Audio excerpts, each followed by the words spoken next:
Hi, I'm Jen, welcome to the channel, and today we're making my ginger and lemon syrup that I use in other recipes. You'll see it in my extreme flu remedies and my jam recipes. The syrup is also suitable as a tea and helps with nausea. I'm using fresh ginger root for this recipe. Cut the ginger into small chunks and then scrape the skin off with a spoon. Then cut it into smaller chunks so it cooks quicker. I'm using 400 grams worth in total. Now it's time for the lemon peel. Cut as deep as you can so you're getting the pith as well.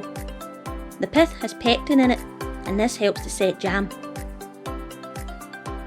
You should get 100 grams worth of lemon peel out of 4 lemons, which brings the total to 500 grams worth of ginger and lemon peel. Add it to your pot and cover it with water.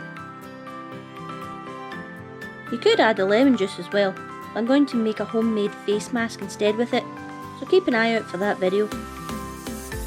You're then going to boil it until the ginger and lemon peel becomes soft.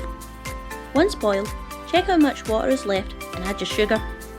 I had 250 millilitres left, so I added 250 millilitres extra water and 500 grams of sugar. Bring it to a boil and then bring the heat down. You just need enough heat to make the syrup. Check the thickness by using a frozen plate and letting the syrup run down it. If it's too thick, then add a little water, and if it's too thin, just keep it on the heat for a little longer.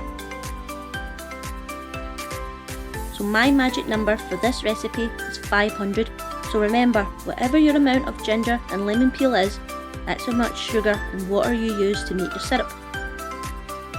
Now it's time to test and compare. As you can see, the recipe nearly fills a 908 gram jar.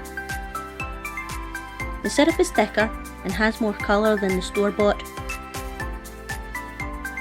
It also tastes a lot stronger.